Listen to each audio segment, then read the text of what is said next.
and it was this quote. It's not the critic who counts, not the man who points out how the strong man stumbles, or where the doer of deeds could have done them better. The credit belongs to the man who is actually in the arena, who spends himself in a worthy cause, and who at the worst, if he fails, at least he fails while daring greatly. Teddy Roosevelt. And that hit me like a fucking freight train. From then on out, it became my compass, protection for my young mind as I was in entrepreneurship and I'd go to the military. And this quote is what protected me through that time, what had me push through criticism. Because usually why someone's in that arena, they're offering that as their purpose in life, is typically because they have a story behind it. That's the in the arena story, the authentic story that we want to pull out here. Bro, that puts me to tears, honestly. Like, if you're always chasing to feel good, expect misery. But when you're chasing purpose, that's when you get true fulfillment. I was like the most depressed of my entire life during that time. Hey, if you just pay me $1,200 a month, I've done the math, I'll be good for like 3 months. I was 19. It was my earlier days in the military. And, you know, I was a little bit different. I was exploring entrepreneurship. I was buying courses and going to clubs and buying a suit on Friday and returning it on Monday and really going to any meetup I get my hands on to, you know, figure out who I was, my place in the world, and, you know, how I would be put to good use. And in that, you know, I would be coming to work in the military and I'd be putting butter in my coffee. I'd be listening to biohacking podcasts and reading self-development books and doing things that weren't paid for by my GI Bill. And everyone thought I was kind of crazy. There were a few that weren't, and I didn't have a whole heavy amount of criticism, to be honest, but there was a few, and it was well known to each other. And during that time, at the end of one of the podcasts I was listening to, it was actually Bulletproof Radio, there was one of the guests, and he asked with the 3 things they wanted the guests to know. And it was this quote. It's not the critic who counts, not the man who points out how the strong man stumbles, or where the doer of deeds could have done them better. The credit belongs to the man who is actually in the arena, whose face is marred by dust and sweat and blood, who strives valiantly, who comes up short again and again, because there is no effort without error or shortcoming, but who does actually strive to do the deeds, who knows the great enthusiasms, the great devotions, who spends himself in a worthy cause, who at the best, in the end, knows the triumph of high achievement, and who at the worst, if he fails, at least he fails while daring greatly, so that his place shall never be with those cold and timid souls who neither know victory nor defeat. Teddy Roosevelt. And that hit me like a fucking freight train. And it changed my life forever. From then on out, it became my compass, my protection for my young mind as I was in entrepreneurship and kind of a black sheep in the military and doing all these various different things because I was I started to live this different life of going to these courses and self-development seminars at a young age. And I come to the military and it was a very polarizing viewpoint from a lot of that. And I would have the sense, I'm like, this feels like the truth for me, but I have to protect my mind and not assimilate into the crowd. And I'd go to the military. And this quote is what protected me through that time, what had me push through criticism and had me push through without getting results for quite some time, actually. So why this podcast? And even back then, I knew that someday I'd do something in the arena. And I do have plans in the future to do further, but I'm grateful that today I'm not doing it alone. And I have somebody with me that is truly embodying that quote, even, you know, though I feel like I kind of just introduced it to you in a recent sense and you've heard it before and like reintroducing the value to it. But like when I met you, I was like, you embody this. You're humble, hardworking, you handle criticism very well, and you have a great story of being in the arena, of being an immigrant, an entrepreneur, and all these different things. So, dude, I'm so glad to be doing this with you and not doing it alone, but I appreciate it. Hell yeah, man. I appreciate that so much. I'm glad to be here with you too. I felt the same way when I met you at that event my company was sponsoring. When you came up and spoke to me, I was like, man, this guy is sharp. And it hasn't been that long since, but we've really connected a lot. And I'm really excited to start this in the arena with you. When you reintroduced that quote to me, I was like, whoa, I've heard this before, but I was so young. And now it's extremely relatable. So, you know, let's tell the listeners what they're in for. Oh, amazing, man. And yeah, we connected first over that lunch for sure. You know, which you like to remember is a very expensive lunch. You reminded that me I of. paid for. You're like, I got this one. You're like, we're having like Wagyu sushi. Yeah. I was trying to impress him, and then I looked at the bill. It was like $260 for lunch. Oh, that was great. I was like, I don't even spend that on my girlfriend, bro. Come on. Hey, we're getting there. We're getting there. So, but what stood out to me, just to pause on that, is like how quickly you're there to be like, you know what? Like, I've actually only had you had a strong degree of success. You've only had this recently. You were so humble in sharing that. And that is really what the quote means. It's all about vulnerability, which we'll get into. What's in it for you? Now, we were going to do this podcast originally as some kind of name like Infinite Real Estate. So he owns a life insurance agency doing a variety of different insurance products and financial products. I work in commercial real estate, helping people invest in commercial real estate, buying little pieces of big pies and investing passively with us, and just consulting on real estate in general. So there's a really great relationship between life insurance and commercial real estate as two of some of the oldest things in finance of time. And we wanted to simplify that, demystify things, simplify it. And we said, that's great. But, both of us are very self-development focused. We don't want to pigeonhole ourselves and only be able to talk about these two things. And I brought up the idea and the name that, quite honestly, I was not ready to hop in the arena in 2020 when I had the idea for this name in particular framework of In the Arena. We're also going to talk about what it means to be a man in the modern day era, what it means to live an honorable life, entrepreneurship, holistic health. So think about in the arena of health, finance, entrepreneurship, fatherhood, motherhood. And by the way, in the man in the arena quote, just put person. All right, this is going to be a co-ed.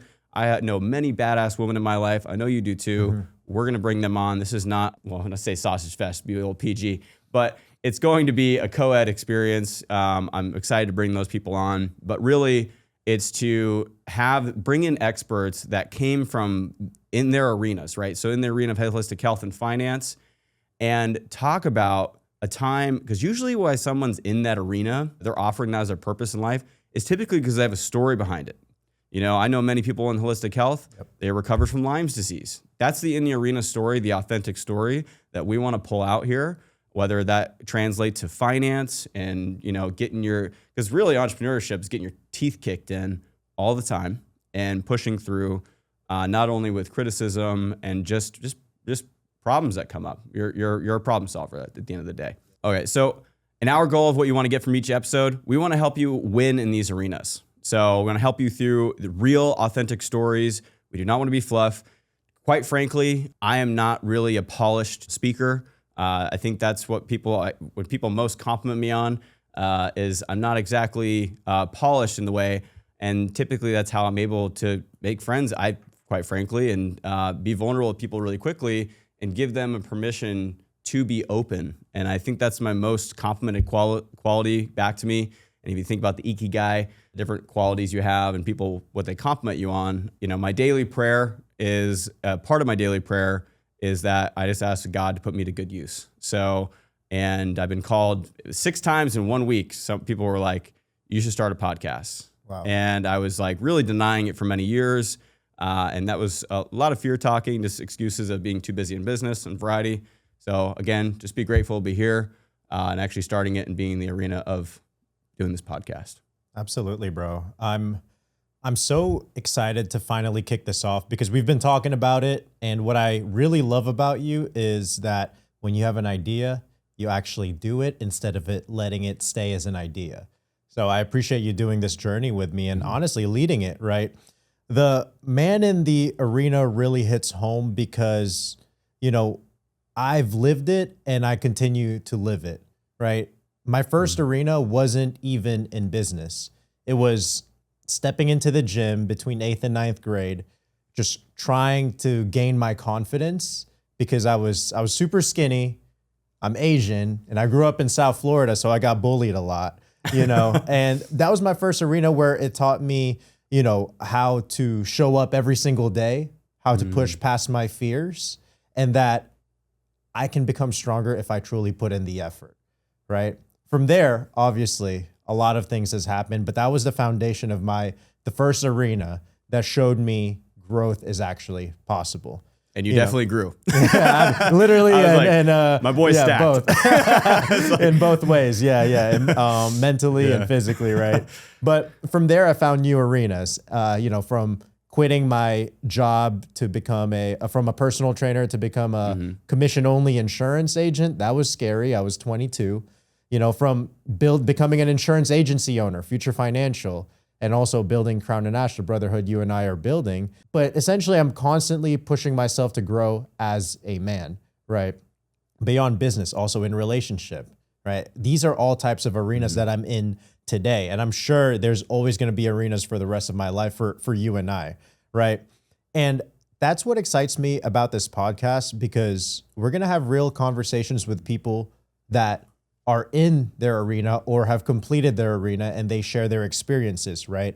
From building, learning, failing is probably the biggest one, but showing that they always came back stronger. So that's what I'm super, super excited about, because it's not just about inspiring others with our arenas and the stories of our guests, but it might inspire people to jump in their arena for the first time.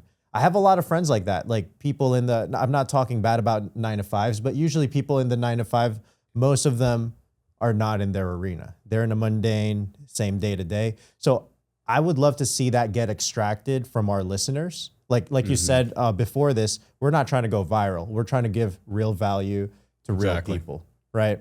And, with that, I'll pass it back to you. Let's keep it rolling. Yeah, dude.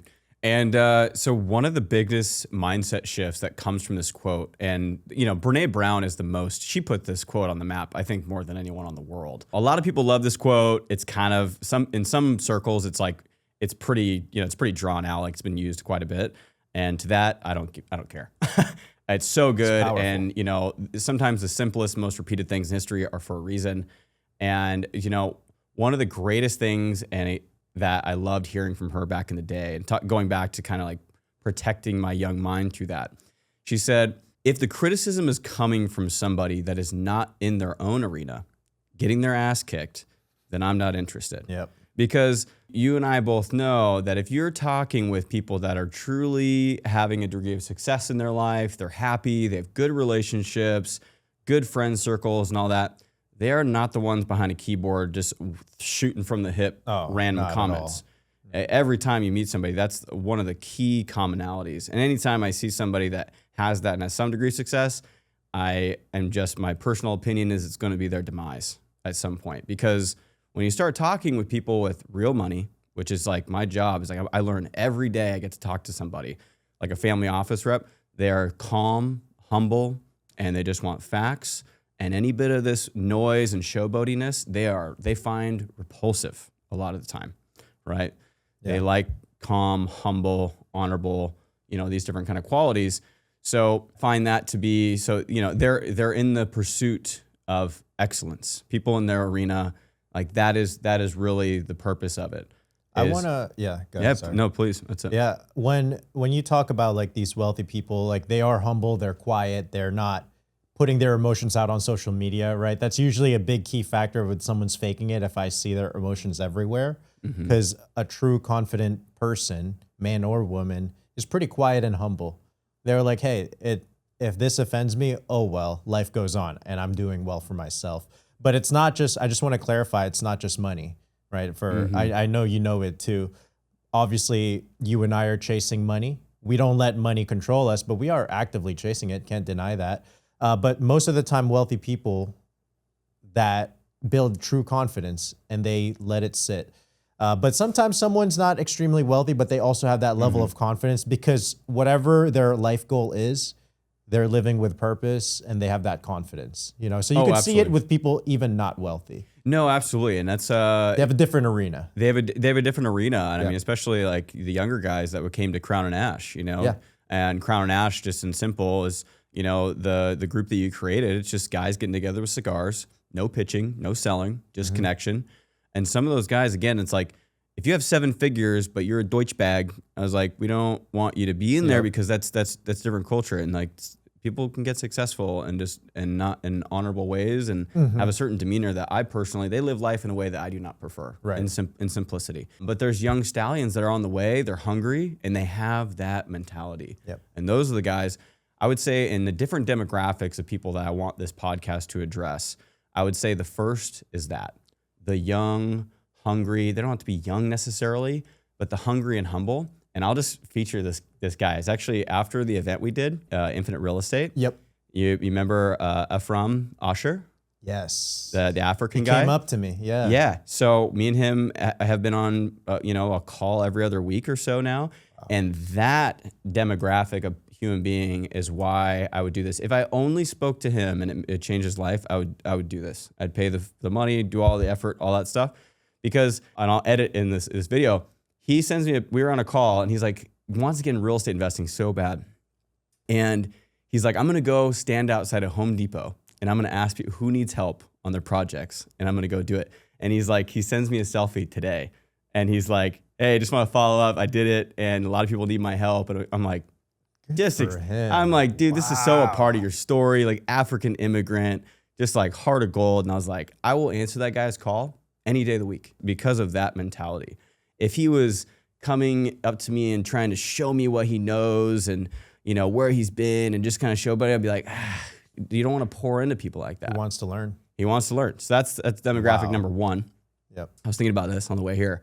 Demographic number two are the people that have created some degree of wealth, have the similar mentality, and they are expanding it. And they're expanding. Now they're stepping more into what it means to serve, not what it means to build up to a baseline of degree of success. But those people that we can equip, help them build more legacy as we are doing the same through our investing and in various different avenues and just as a human being, those people to help them strive for excellence. One of the greatest force functions of starting this podcast personally is it calls me to be strive for excellence even more. Yeah. Like I don't want to get on here and say things that I'm not living. Yeah. So I love that force function of it. And then number three, Brene Brown always, what I love, she says, you also should reserve seats in your arena for your critics. And the purpose of that is you should always have a degree of criticism because you kind of know you're doing something right if you have criticism. Yep. The age-old saying. For the critics that maybe are living in the way that we don't prefer, they're a little bit showboaty, cocky, they don't conduct business in an honorable way, whatever it is, and they just live a life, they live from insecurity, XYZ. My hope is that through us being authentic and candid and speaking the way that we talk all the time on the phone, that they can see another way of living life and conducting life. Because obviously I live my life in this way because I believe in it and I want to spread that good. Absolutely. Inspiring others. I mean, in the Bible, right? Mm-hmm. Not everyone is a believer, but we spread the kingdom. It's the same thing. You spread your lifestyle because you truly have that conviction that people will benefit from it. For example, if someone is like lazy, doesn't eat right, just plays video games, not treating his own mother right, like he's mean, but then you get to mentor somebody like that, you get their attention, and then most of the time they're acting like that because of a certain reason, but when you show them like, hey, it doesn't have to be that way. Look, this is my story. This is when I was young. I relate with you, but I was able to flip that to the other way around. And I think that third, the critics, is honestly one of the most powerful audience I would want because it's actually making a difference. It's flipping somebody's life. So I think that's one of my most excited out of all three audiences. That's the one I really want people to listen to. Just today, I shared it with my insurance team. Somebody DM'd me. I sent a screenshot. He was like, dude, I'm all about like term and investor rest. Why would I put money in cash value life insurance? And then he added at the end, by the way, I'm not attacking. I'm genuinely curious. See, that's what we're all for. Constructive criticism, all for. Give it all to me because that's what I'll absorb that and transmute it into something that's good. But people that are just blandly just like trying attacking. to we all know the difference, right? At least I hope so. But yeah, absolutely. And it's funny because I'm watching The Chosen right now incessantly. I just love that TV series of the story of Jesus. And it talks about, I'm now at the episodes now where he's going and converting like the Gentiles that are like really aggressive towards him. And it's the same. He wanted to speak to the critics. He wanted to go and convert them.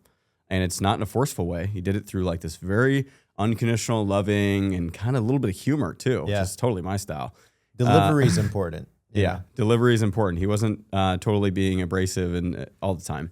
So, but dude, with that, I want the guest to hear, and every time I do it, I hear more of your story. Yeah. I want to hear what your story in the arena is. Oh man. And what it means, like the story of immigration. So let's just start off of like kind of where you grew up and how you end up to the States. Yeah. And then I would like to get into like transitioning from, being a bodybuilder, personal trainer. Yeah. I can't wait to learn from you in that way. And then transitioning into what you do now. Dude, absolutely. Thank you for asking. This is actually going to be the first time I really share it elaborately because I hate talking about myself. We talked about just humility. Like I hate talking about myself. We're getting it out of the way. I was like, I love asking people about them. So it's a little bit weird for me, but, yeah, same. I was born in Manila, Philippines. So the capital in the city.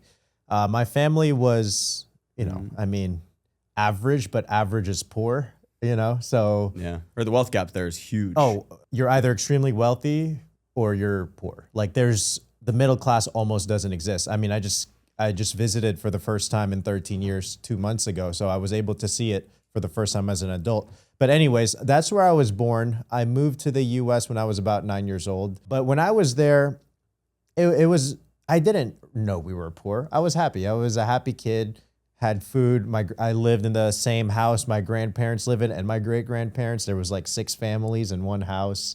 It was actually kind of crazy, but to me that was normal. I didn't think anything of it. Sometimes I would see my mom and dad argue about money and I was like, this is normal. This is the Philippines. Like everybody argues about money.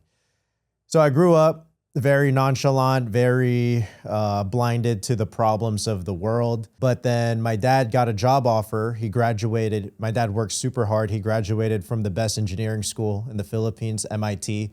It's called Mapua Institute of Technology. Not the same MIT. I know, not the same MIT. I was like, but it is the best engineering school in the Philippines. And he got a job offer from a company called Wärtsilä. It's one of the biggest mechanical engineering companies in the whole world, actually.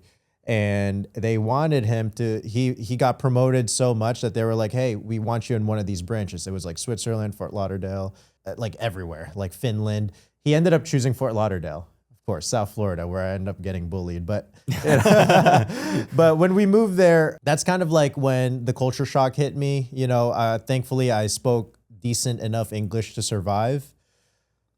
But growing up, my dad was my hero. Growing up, I hated my dad because he worked so much. He was always gone. And then when he's actually home, he's so strict on me. And I'm like, dude, what the heck, man? Like, I just want to have fun. I'm a kid. But when I grew up and usually during college is when I realized, dang, my dad worked hard.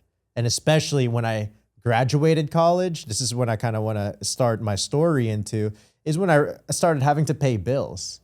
And I'm over here complaining about, wow, rent. This was like after COVID when I graduated. So the cheapest rent I got in the ghetto was like $1,500 a month. Supposedly that's crazy expensive for my first ever apartment.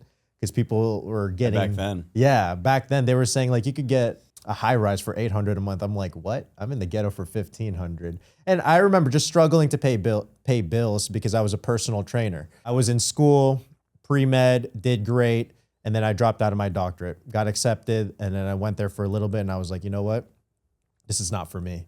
And then was there any other trigger point, like why that wasn't for you? Did you just kind of like see on like a hinge? Because typically what the story is somewhat is like you see a little flash of entrepreneurship, or there's something that like made you like leave. I appreciate your question because now that makes me answer it a lot better. Yes, actually, during the whole time from high school to college, I was already in fitness, very deep in it. I love working out. I wanted to get jacked. I wanted to look good, for the ladies and for my own ego sense, like for Instagram. But I was a big fan of like Christian Guzman. I don't know if you know who that is. He's the owner of Alpha Elite, or 3D Energy. It's a huge business, but he dropped out of college too. And now he makes I think he's worth like 500 million in fitness, which is crazy. Oh yeah. And I was a big fan of him, but I would he vlogged his whole life. And I was a huge fan of him. And I'm like, you know what? I want to start personal training, online personal training. That was actually my first failed business. And I always kept trying something in the fitness world, creating nutrition programs, workout programs. I even became a videographer for famous bodybuilders in 2018. Yeah, and I was charging $50 per video. It was crazy. I think when you ask me what triggered it, it was always like I always wanted something on my own, for myself, something that I built myself. And working for somebody was just never it. You could ask my mom, I was never able to hold a job for more than 1 year. I either get fired or I quit. I'd get fired because I would get lazy, I got fired from LA Fitness. Yeah, because you're like, some people are just not built to. Me and my friend were talking about this a couple weeks ago because he's never had a job his entire life. He's 42 and he's an entrepreneur. He's very successful. He's just like, he's like, I'd be the worst employee ever. He's like, if I had to do things that I don't like, it's just like my brain just shuts off. I was terrible. Yeah. Yeah. Wow. That's powerful. It sounds like, similar. Yeah, it was. So I dropped out. I was like, you know what? I want something for my own, but I didn't know, So fitness was all I knew. That's all I did. And I was competing in bodybuilding at the time. I won a lot of competitions at the state level. Did nationals in 2020. I got like 13th place. I was like, wow. I cried actually. That same night after the show. It's a worthy cry. I cried. I was like, well, your photos are nuts. I've never lost. So when I went to the next level, which was nationals, I lost really bad. So I was like, what the heck? My confidence was crushed. And then at that point, I was just lost. I was like, you know what? I'm going to be a personal trainer. Became a personal trainer at Crunch. And I was doing relatively well, actually. It was my first sales job because you got to sell your own clients. And I was making like 60, 70K. Well, right. I'm talking, when I say well, relative, I was paying my bills. All right. Mm-hmm. I wasn't thriving by any means. But at that point, I was just lost and I knew I wanted more. At the time, I was dating my ex-girlfriend who I thought I wanted to marry, really wanted to build a life with. And I'm like, wow, with this income, I could barely support myself. How am I going to support a woman, let alone children, right? And that's when I really started looking up to my dad. I'm like, wow, like my dad was born in the Philippines, in the poor side of the Philippines, not even Manila. He was in a different, like a really bad area. It wasn't even in the map at the time, which was crazy. But I was like, how was he able to have such a successful engineering career making multiple six figures when he was given the worst odds? And I'm over here complaining about how to make money and how to support a family I want. And I had a head start that was given to me. So that's when I really started looking up to my dad, really started respecting him on a different level, loving him a lot more and wanting to learn more from him. But at that point, I was just sick and tired of being a loser. I did feel like a loser, bro. Like, I don't know if that's a mean thing to say. Like, I'm very harsh with myself. If I feel like you're either a winner or a loser. And just because let's say you're a loser right now, doesn't mean you can't be a winner tomorrow. And if you're a winner right now, it doesn't mean you can't be a loser tomorrow. So for me in that moment, I truly felt like I was a loser and I wanted to make a change. And I remember my old bodybuilding coach, his name is Cam. He called me one day. This was when I was like 19. He was like, dude, can't coach you anymore. Met some health insurance guys. They're making a lot of money. So I'm quitting coaching. See, and this I'm is going new for all me. in. Yeah. He was like, and actually he lives here in Tampa. And then I remember I was like, okay, cool, bro. Got a new coach. We just stayed in touch on Instagram. Fast forward like 3-4 years later, this guy buys $1 million home in Tampa, 2 AMG Mercedes. And I was like, what the heck? This guy's not that smart. Like I could do this too. So I ended up going to a local health insurance agency and I went in for an interview. They're like, hey, you fit right in. Didn't know it was like some crazy captive agency I was getting into. But I went to Crunch and I was like, hey, 2-week notice, I'm out. Full commission only, the craziest. That was my second ever arena. I did not realize it. I was entering my second arena of becoming fully self-employed.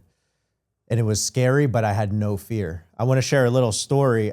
The night I decided I already quit. I already put in my 2 weeks. I went to my mom's house. I went to visit her, giving her the great news. I was like, Mom, I quit my job.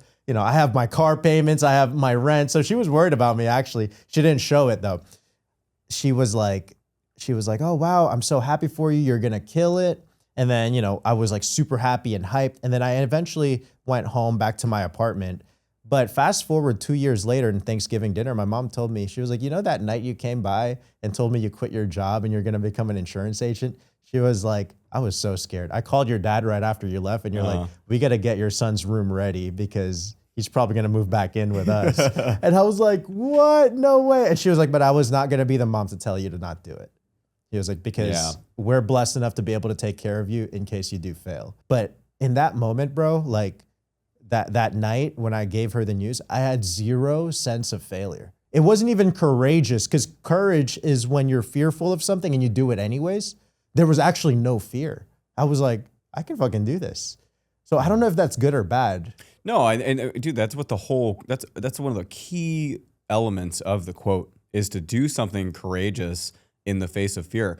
So like, and to be, if your core value is courage, you are bound to get kicked in the teeth. Yeah. And the only guarantee of going into the arena is that you're going to get your teeth kicked in. You're going to get your ass kicked. Absolutely. That's the only guarantee. That's a Brene Brown quote. I'm stealing that. Mm-hmm. So that same thing, we can get into defining what failure and winning is, because like mine is of winning is making sure that you're constantly in your arena. Mm-hmm. Like obviously we want results. We drive results. Like that's a key thing we need to achieve, obviously. But like the problem, the key thing is that you're actually doing the thing. Yeah. Like you're striving. That's what the whole quote is. You're vulnerable enough to try and be courageous enough to not know and step into the unknown. And if it doesn't happen, at least you know that you strived there versus staying as a personal trainer. Oh, absolutely. And that is the whole mechanic of this quote and why I love it so much. I love that quote so much. It's becoming more apparent in my life, and I'm definitely going to share this with my whole team. But that night when my mom called my dad, you know what she told me? She said, my dad was like, nope, I trust my son. He's going to be just fine. Bro, that puts me to tears, honestly. Like, I didn't even know my dad said that about me, you know? Oh, cool. You didn't know at the time? No, until my mom told me 2 years later. Hope the day. Yeah, Days come, I'm going to meet your parents. Huh? I'm going to meet your parents. Yeah, you'll meet my parents for sure. Yeah. Yeah. Okay, let me contain myself. But that was a very special moment for me, because I entered that arena with so much excitement.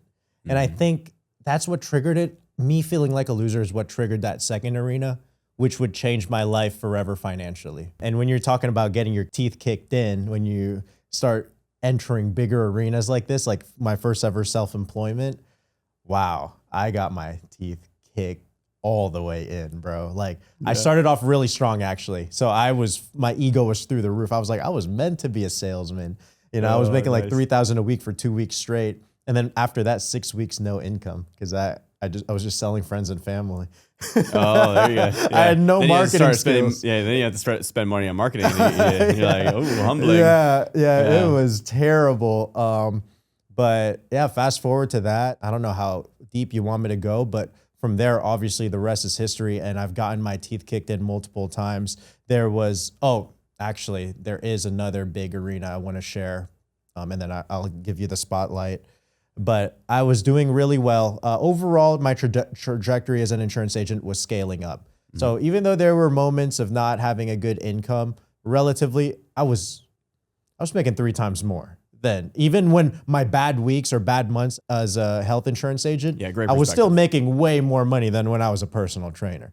So I was like, this is still winning. So me getting, that was a semi kick into my teeth. Mm-hmm. But I ended up having a breakup with that woman that made me actually want to do this in the first place, because I wanted to provide.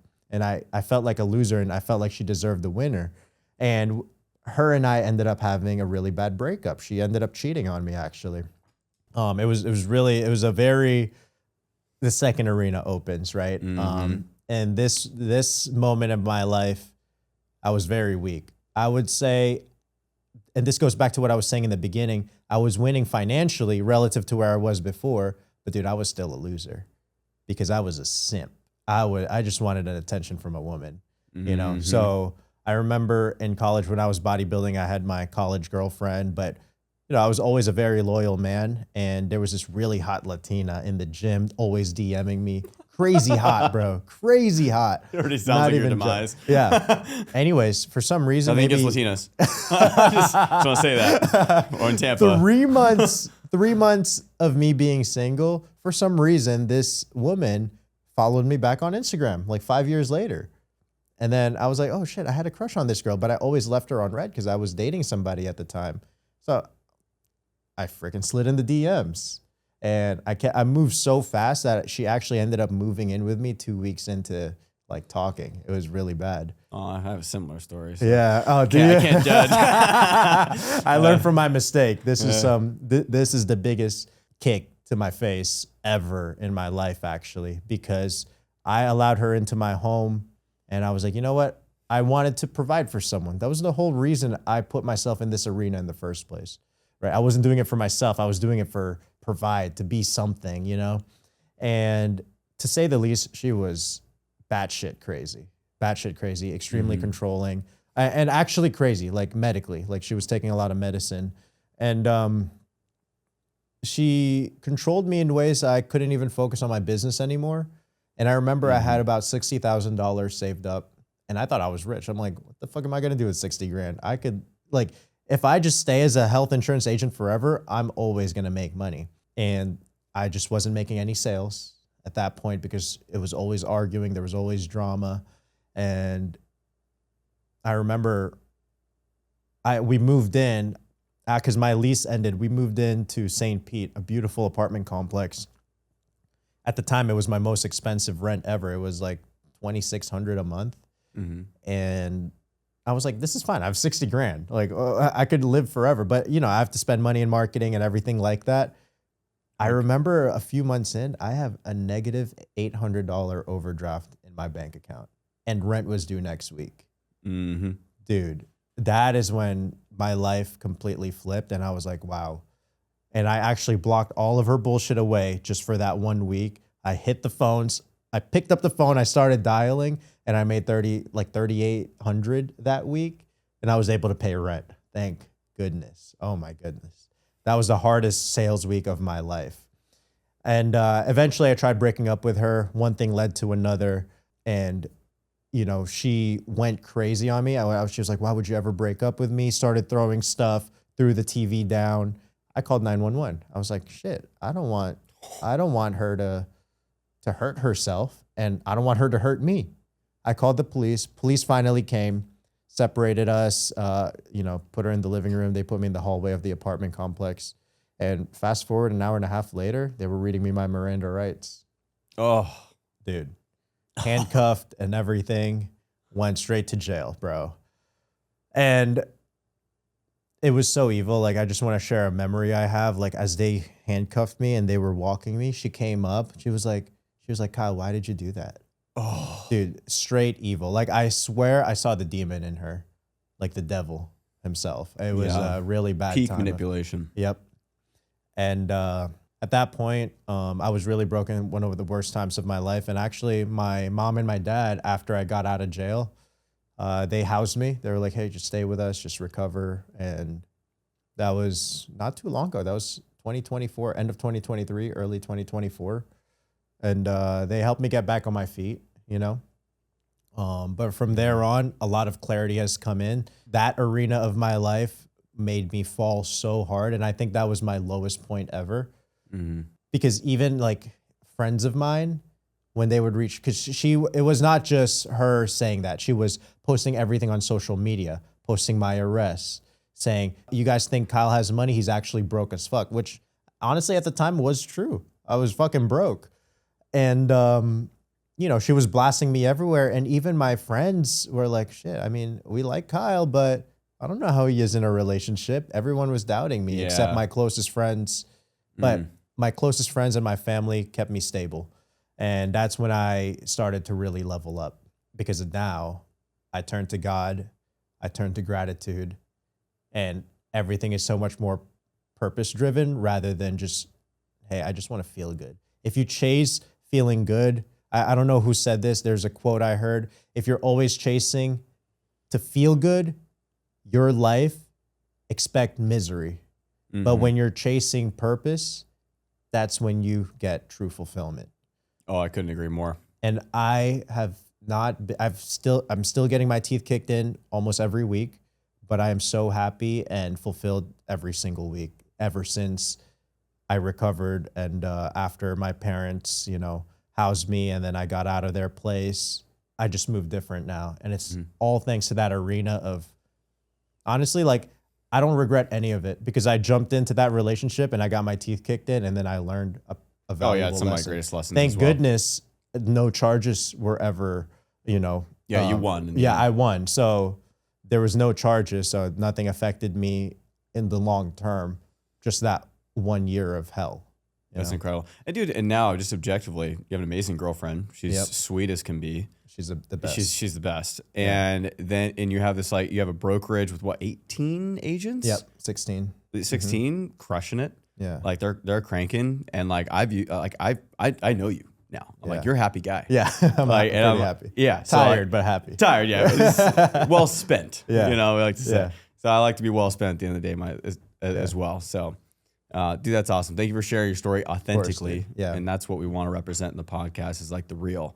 So yeah, that was no scripting. I was just like, Oh, yeah. Bro, I've never explained it that way. So I appreciate you allowing me to have the floor and say that. Yeah, absolutely, brother. But dude, I'm also curious about you. Obviously, like, when you told me about the man in the arena and you were saying this is such a powerful quote for you, and I was like, dude, I love the idea. Actually, I heard that before, but it didn't click with me until now. But for you, you said it clicked with you when you were 19. Obviously, the lessons of grit, courage, and going to fight in your arena every day is how you grow. We all love that. Like, that's all true. But for me, right, I was telling you, I felt like a loser. It was a breakup that made me kind of step into the first real arena, which was entrepreneurship. What kind of trigger, what was going on in your life when you heard this quote that kind of triggered that? Yeah, I mean, just to go in chronological order, we can rewind just a little bit before of like why I even joined the military and things like that. Just to rewind a little bit. So, I grew up in Oregon mostly, and my dad was a Fortune 500 executive for a company called Lowe's. And my dad's like a gritty dude, like very like bulldog energy. He was a store manager and like worked himself up from nothing. He was like at 20 years old, like had like a gutter business in San Diego doing like 20, 30K a month. And then somebody crashed his van that put him at the very bottom. He had to be like a bottom, starting at the bottom at Home Depot, and like quickly became an assistant manager and so on. He got poached by Lowe's. And from there, basically what happened in my childhood is we would go town to town and they would put him in stores that were underperforming and they just couldn't get under control. And usually department stores getting under control is people are stealing, and the employees are helping stealing, one, and then also people are just generally stealing from the store. Yeah. Right. So, and my dad's like brutal, like he's quick to throw a punch kind of guy. So they would put him in these stores and he would look between a one-way glass and see that cashier is helping that general contractor and giving him, helping him steal. While he'd fire everyone and rehire them. And then his interview process is actually why I named my company Right Turn Partners for the fun, because it's a whole nother video, but he would take people through this process of like, you're either a right turn or you're a left turn person. And the right turn is to integrity when no one else is watching. And that's what the right turn comes from. So I grew up with this example, but same thing. My dad was always working. I mean, sometimes 18-hour days, because he'd be going and like, it's almost like going into startup mode each time, because he'd be flipping these stores. And I mean, he would just come back home, eat a plate of food, and just crash. And I would see him like once on the weekend. It was well spent. He's well spent. And in seventh grade, sadly, I mean, he had a good amount of cash built up. It's like 2007, and he had a lot of money in the bank account. And he finally was like, if I keep working like this, I'm gonna die. And he quit. And then he thought he knew stock investing, but really he just knew how to run a business and how to manage people really well. And he was watching shows like, was it Mad Money with Jim Cramer? Mm-hmm. And I was the first kid to get picked up on my bus route at 5 a.m. because it's just the organization of it. And that was that 6-month period from when he quit to when my parents got separated pretty aggressively. That was the most I got to know my dad in my childhood. And he would wake me up. I'd wake up and I'd go downstairs and he'd be doing push-ups and be prepping for what stocks he was going to buy that day. And he'd teach me about banks and credit and, and all along my childhood, I got these examples of what it meant to be a virtuous man. And my dad's like, last guy you want to get caught roughing up a woman in public. Like he will come and tear you apart. So I'm a little, I'm pretty holstered with that part of my life. But my dad always had these examples as being virtuous. And one of his favorite quotes was, "But there is an evil we should fear most, and that is the indifference of men." And that basically, I think it's a Die Hard quote from the movie, but that basically means if you're a man that's capable of solving an issue and you don't do it, then you are not a man. And that's what we should fear most with that. So that's how he raised me. Divorced, 7th grade. Mom met my stepdad. Rest in peace. He's one of the greatest men I've ever known. His name was Tim, and he was just a big, dumb, silly redneck, but just the most loving man ever. Had a great childhood. But in high school, it was interesting. It's like the gateway drug to entrepreneurship typically is like MLMs. Yeah. So my friends, such a dumb game. So dumb. There's one called Wake Up Now. And my buddy Skylar and Nick invited me into it, and we started doing it and stuff. So I started reading books like Think and Grow Rich and Rich Dad Poor Dad very young. I read Rich Dad Poor Dad later on in high school, like finished at about 17, and Think and Grow Rich at like 15. So this kind of like put me on this track of like self-development and opening my eyes to a different part of the world versus just like high school sports and like partying. So graduated high school. I was like, I'm going to be a physical therapist. And I started going to community college. And some old guy comes up to me in the gym. He's like some old Army Green Beret veteran. And he's like, "You look like a strapping young man. Like, what do you plan to do with your life?" And I was like, "I'm going to be a physical therapist, doing prereqs, blah, blah." He's like, "My son's a physical therapist in the Navy." And I was like, interesting. Didn't know that was a thing. So he brings me to the recruiting office. I end up going. He ends up talking about himself for 45 minutes, just telling war stories, like a sweet old man. And the recruiter's like, "Come back later."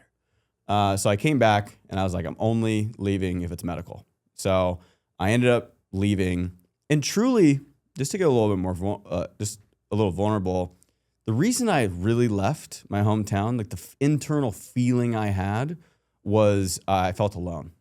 I felt, one, I had the exhilaration of life, and I knew I wanted to do something more, but also I just kind of felt like, that people didn't have my back the way I did. But really, reflecting back, I was just like an older guy in a younger kid's body living that life. And I just was trying, there was not a relatability. Yep. And I still love those friends today.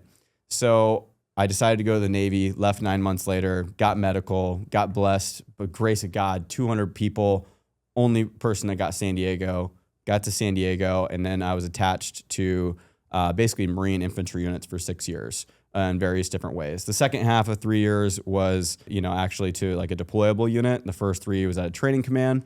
And basically my life, and when I found this quote, was when I was 19. I got to my first duty station in San Diego, and I was just guzzling, Dave Osprey radio, self-development books, buying online courses, and I was commuting 4 hours round trip to this club in Riverside to learn real estate, like tax investing and flips and underwriting and all these things. And it was the best place for me to be as a young kid. But at the end of Bulletproof Podcast, I saw that quote, as I said, and it just hit me so hard.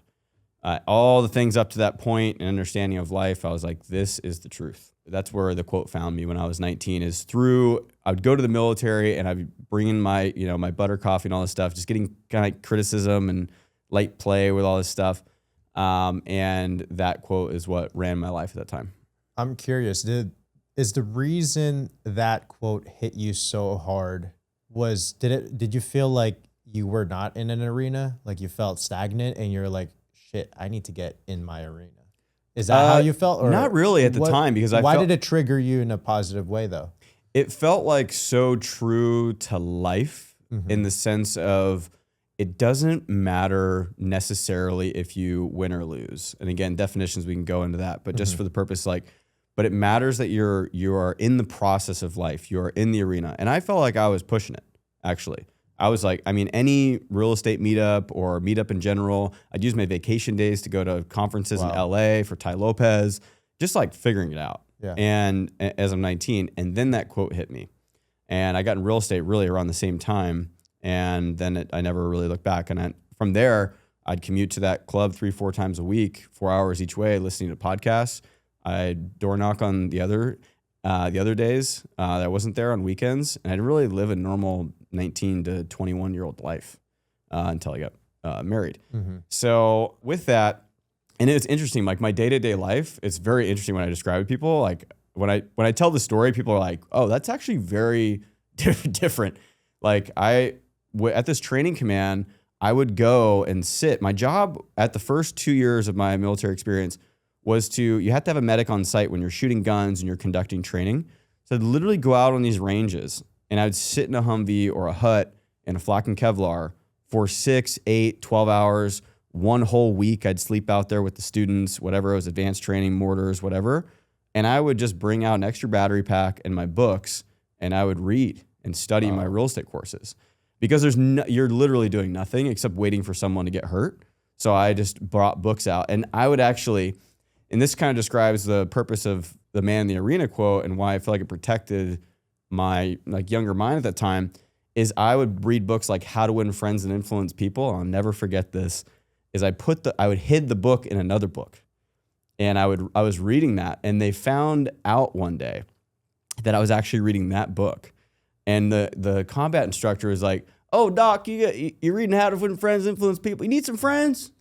And like I'm like, and that just was a whole symptom of like, these guys just don't understand this whole lifestyle. Right. Like nothing on bad unto them. I love the men that serve in the military and they just live a simple life like that.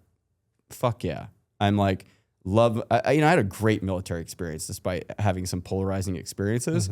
But I knew the whole time, I'm like, I'm doing this one term and I'm just going to experience this. It helped me grow, but I'm going to get out. But there's a whole nother life out here, and I know this is for me. Yeah. And so, that was my military experience. I spent 2 weeks out of every month, probably on average, maybe a little bit less, in the dirt and just doing, nothing except sitting in a Humvee. You were getting paid to learn. Yeah. Beautiful time of your life, I bet. I was like, joke's on you guys. I'm like, I'm getting to learn all this stuff. And it was actually kind of cool. It was in wicked shape back then. An offering in the clinic is if you went on the early hike where you like wake up at like 4 a.m., then you would get off at like 9 a.m. after the hike with the students. So, and no one wanted to do it, and I was like, I'll do it. Cause I'd get off at 9 a.m. and I'd go do whatever I wanted, like go work in real estate, knock doors and do this stuff. So I'd take as many of those hikes as I can get during that time. Dude, I love how vigilant you were and determined you were, because knowing you now, a little bit less than a year, you still have that same fire in you for sure. And you had it definitely earlier than me. It comes and goes. I want to give the full disclaimer that I am not, I have a shelf of uncompleted projects and things. I know you view me like that. And like, I do execute the things that I like really matter to me, especially now. And it's always a game of focus. But like the podcast was like, that was something sit on my shelf. I did not feel good about that. I felt like I was like, dude, you're being a bitch. Like you're not speaking up on your voice. This is 2020. And that was good. It wasn't really the right time to hop in at the same time. There's an argument for that. But, I still have things I don't complete. I have big aspirations and stuff. And I'm at this place in life now, especially the last couple of years, where I'm like, it's about focus. It's about devoting yourself to a few really important things and doing them in excellence, right? And not doing 10 things half-ass. Dude, truth be told, I'm glad you shared that, because I think people also have a vision of me that's not true. They think I'm this extreme workhorse, which I believe I am, but honestly, I feel like I'm like last night, Natasha was like, "Oh, I'm so proud of you. You're doing so much." And I told her, I'm like, just not being what do you call that? Like a negative Nancy. But I was like, honestly, I feel like it's not enough. Like I feel lazy. I told her that. She was like, "What?" But anyways, what the point I'm getting to is when we talk about being in our arena, I feel like people think you're always either in your arena or not. But in my reality, I'll tell you right now, like sometimes I am in my arena, but some days I'm out of that arena and I kind of stepped into the sidelines, So I think it's our priority to make sure that we're in the arena more often than not. I think it's impossible to completely be in the arena all the time because we're human. Oh, you'll Is burn that out. what you're trying to say? Yeah, and just to go, just to comment on that, like I agree. You need to relax. And dude, people that know me, and I'll just be really authentic, I like to have a good time. I'm like, I don't work 7 days a week for months on end to not have a good time. Like I like going to Burning Man every year. Yep. I ain't gonna stop that, unless some kind of big revelation in my life happens. Yeah. Like I like to go enjoy being with my friends and these kind of like rich experiences and going to Tahoe after and stuff like that. But so yeah, I agree. You can't always be in your arena, and like there is a toxic culture of self-development of pushing so hard all the time with no relaxation and recharging that burns people out. And that's a classic story. Obviously, you see over and over again. But being in it more often than not, and I think it's like thinking about in the long term. Like we are entering the arena of podcasting. I'm not going to think about podcasting every day of the week. Now I'm probably going to think about ideas and stuff like that. But there's like these long-term cycles of being in your arena. It's like continuing that process. I think that's what's most important is that you're making forward progress with that. Some things are daily progress. Some things are weekly. So it's not this like pressuring, like, I think that would be a great podcast episode. We'll definitely save that for another what it means. time. But I don't want to miss any of your story. What happens after that phase of you, like 6, 8, sometimes 12 hours of just waiting for somebody to get hurt, but you were studying? What's the next? What happened next in your life there? Yeah, so that whole kind of era was door knocking, learning fix and flips, and residential door knocking, learning at the door, and then bringing these flips to senior investors, and they would bring their money and experience to close them.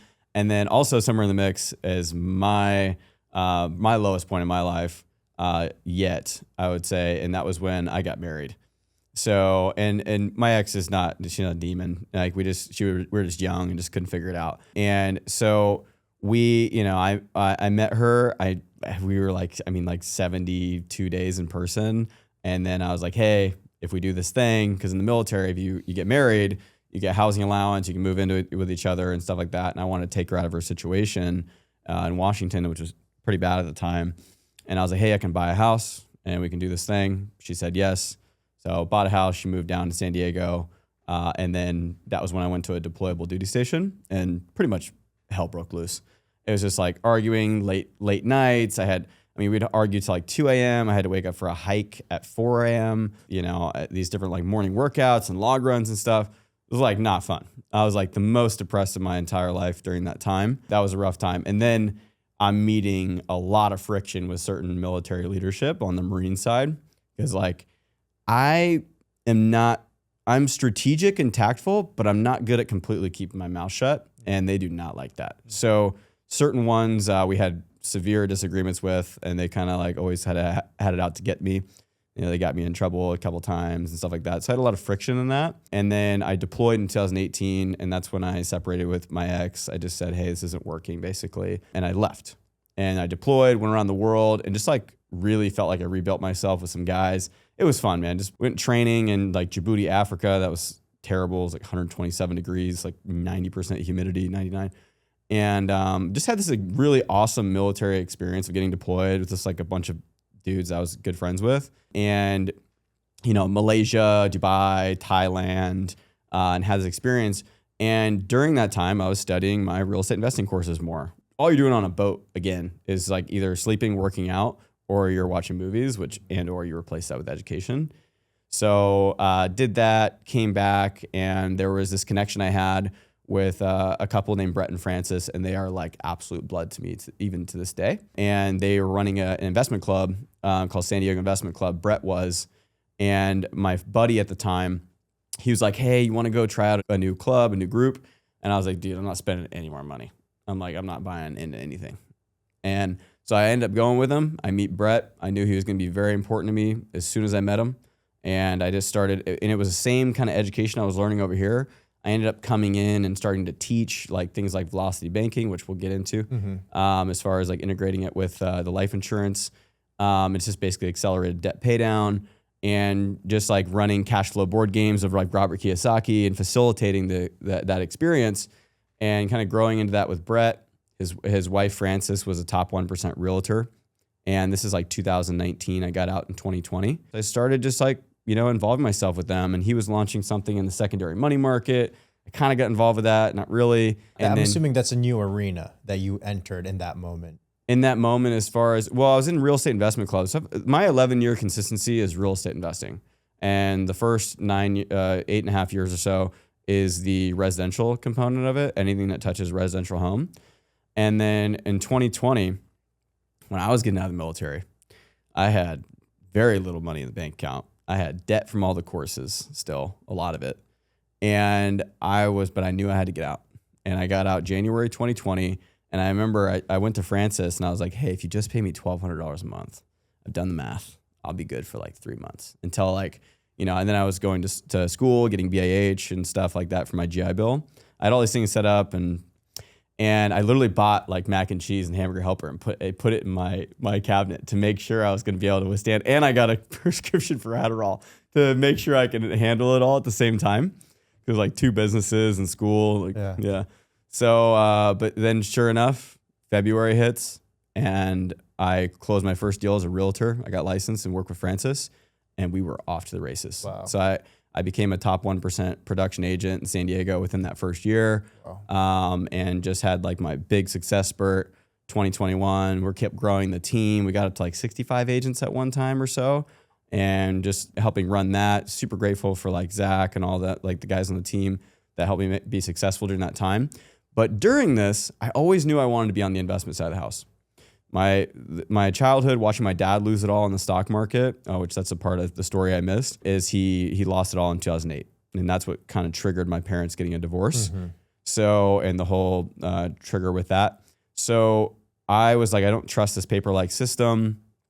And I always want to buy my time back. And that was something that instinctually I said when I was, 13 when that happened, 2008. And later on in life, it just turns out that real estate's one of the best things to do that, is to help you buy your time back through cash flow. And now I figured it's actually biblical. It's actually Ephesians 5:16, redeem the time because the days are evil. And that's what my whole business is built around. And so I always wanted to be on the investment side of the house. And then I met my now partners, which is Tom and Dan. And Tom was just like this retired NFL player. And he's just like very successful real estate guy. And he was so nonchalant. I was doing a deal with him. I didn't know anything about land development at the time. And he didn't know it, but I brought a buyer for this duplex lot in Orange County. And the buyer was kind of being a piece of shit. He was not putting a deposit down for like 2 months. It was unbelievable in that world. And I put my buyer in his place, and he liked that I was being in service of not only my client, but also the transaction and being honorable. And he was like, how old are you? Like, what have you been doing the last, what's your history and all this stuff? And I told him, and he was like, and him and his partner, Dan, were looking for someone like me, apparently. Wow. So I started to entrench myself with them. He's like, we still get these phone calls. If you want to handle them, we'll back you. Well, those phone calls were $100 million piece of dirt in Mexico, like full resorts. Within 6 months, we had a couple different projects. I wrapped up like $143 million in volume with these guys, big development deals. And my life went, and I started and each night I'm like researching land development, what an entitlement was, zoning, and just like catching up, reading how to translate Mexican law, so Americans, these 2 contracts have to be, coincide. So, and just did that through 2021, 2022, while I'm helping run the brokerage, just cranking. And I got so much experience, and like, I just started being in these rooms and on these calls where I was like, holy shit. Like I don't know what I did to get here, but this is crazy. One thing that I really took away from that is what a crazy breakthrough opportunity and moment for you. But people need to understand the reason that breakthrough moment happened was because you were in the arena. If you were in the sidelines, none of those opportunities would have came knocking on your door. Those $140 million you raised for that deal you guys did would not have existed if you were sitting in the sidelines. But you decided to show up, step into the arena, and no matter how many times your teeth get kicked in, you decided to push forward. Yeah, I was so grateful for the opportunity. I was like, wow. I'm just like another moment where I was like, I'm young and I'm so grateful to even have the chance to be at this table. And And and Tom and Dan are just like, I mean, just rock solid. Like they're just, I mean, they've already made their money really. And he just was like poured into me all the time. Just like, I just had these calls with them and just like, they're just grooming me and hey, say, you know, make sure to have this whenever you're vetting a deal and all this stuff. And so worked on those deals for a while, and then it crushed me. But like when the interest rates hiked up, and those deals are hard to close anyways. So I'll just say it here, those deals did not close. I mean, there was like 2 deals in Mexico, 2 tract homes in San Diego County, and they all didn't really close. So, but I got to learn so much. And what they did is I just worked really hard for them, and they saw how hard I worked, and they were like, all right. So then I met Dan, and Dan is why I moved over to Florida. So my partner Dan is literally the fucking man. And I mean, he's done almost like $4.5 billion in his career of commercial real estate. He's been a CFO and CEO and just done, I mean, 17 million square feet of his whole career. He's built all over the world, resorts, hotels, like 100 million square feet of refrigerated warehouse, 1,000 home master plans. Like the guy's just done it all. But most importantly, when I met him, he was rock solid ethically. Rock solid. And I felt that. And I felt that. And him and Tom had been best friends for a long time doing deals together. And they met back in the day when Tom was selling big pieces of dirt to companies that Dan was running head of construction for these international companies. And I was like, this is where I got to be. And one of the most significant things in my life, and I was like, it was such a God moment for me, is 2 weeks. But I pulled a HELOC against my house, my condo at the time. And then I was like, I'm going to take this 200 grand and then I'm going to relaunch my life in this new world with Dan and commercial real estate and starting a fund and all this stuff. And 2 weeks after I went and had the hard conversation with Brett and Francis that I was going to leave the brokerage and move on. And they totally understood. There was tears shed and I just love them to death. And so 2 weeks later, one of my good friends refers me the largest deal I've done to date. And it was like a record-breaking sale on the Bluff in Encinitas, a very expensive neighborhood. It's like iconic house to an amazing woman that's a friend to this day. And it literally like blessed me. I mean, it was a $16 million sale. And it, like when that amount of money, I was the most amount of money I've ever had in my checking account. And it just kind of was like this like nice blessing to like on this next phase of my life. And it was such a God moment, dude. Oh, it's a sign. It's like, hey. Yeah, the right path. It felt very blessed, and it was just such a beautiful house. We still have, now it's like cool because it's in the community, and now we have events there and stuff whenever I'm in San Diego. So that was a huge blessing. And you know, over that time was like about a year. There was just a moment where I knew I was like, you know what, it's time again to have a huge change in life. It's time for me to get into another environment so I can get in the arena.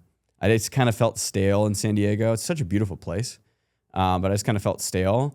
And this opportunity with Dan was calling, and I started to see the deals. I started to fly over here and integrate and go out with my friends. And I'm blessed that I have a lot of friends here already. And I started to see the deals and the opportunity here and just who Dan was. And that was the primary decision making. And I just decided on a phone call. And here I am. Welcome to Tampa. What month and year did you come here? I moved here officially this January. That was also the event I met you. I sponsored that event. You were literally like 3 days after I moved here was that Thursday event. And I was like, this guy's out. You like got up and spoke. And I was like, is this how it is every week? And it kind of is. It kind of is, yeah. It kind of is. Like everyone's got their event and like sponsored. Well, that's because you got yourself in a good circle. And that's important. I felt very blessed to people that introduced me like really quickly here. But I heard you speak and I was like, that dude. I was hyped that night. That was a really great speech. Thank you. And I didn't guess yet. I was so hyped that night. I didn't even know what was coming out my mouth. I was just like, this is the room you need to be in. You look so comfortable up there. And I was like, this guy, and you spoke from humility too. And just like connecting in community. And it made me feel, I was like, I'm in the right place. This place feels alive. This feels right for the phase of life I'm in. And I'm just grateful. So, you know, now I'm just over here day to day working with Dan and learning development and launching our consultancy and just that coincides with real estate. And I'm just super grateful to be here, man, and just have good work. I think the greatest thing in life that you can pray for is just to have good work in front of you. Absolutely. Like, I'm so grateful that I have like what I have in front of me. It's terrible as an entrepreneur. You don't have work in front of you. Like you don't kind of know what you should do. And I've been there. Very busy versus nothing to do. I'd rather be very busy. Dude, I am so grateful for the opportunity to do this podcast venture with you, and honestly, a lot of other things we're working on. Are there any closing statements you want for the people listening to this first episode? What wants to be said?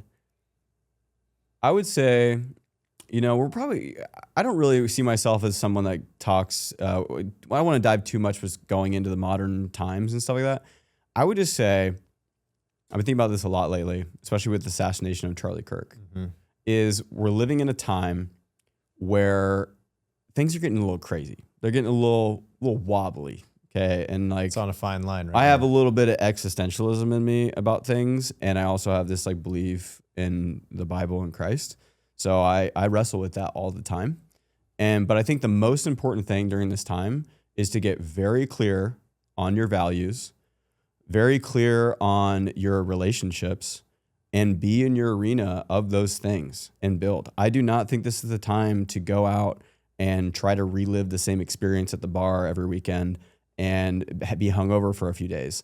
Like it's my belief that is not the time to do that. It is the time to build, be very stern in your values, and get very healthy and raise families. And that is what is going to change this and turn around, is like developing a good, healthy, the nuclear family and what Charlie Kirk believed in. Like all roads lead to philanthropy and being a father and a husband to me. Everything else is like what gets it there. It's a subcategory, but everything leads to there. And like, that's the way I believe is living an honorable life is the highest form of masculinity is being a provider. And this is not just for the men. This is also for the women. It's like, get your values straight so you can attract the right man, and same vice versa for men. Like, get your shit together, as I'm doing the same in various attributes. Like I definitely want to focus more on my health now. Like I let that slip a little bit, gained a little bit of weight, but that's my closing statement and that's the inspiration of this podcast, is to get in your arena, whatever it is, and don't fall asleep at the wheel. Mr. Corey, it's a pleasure. My man.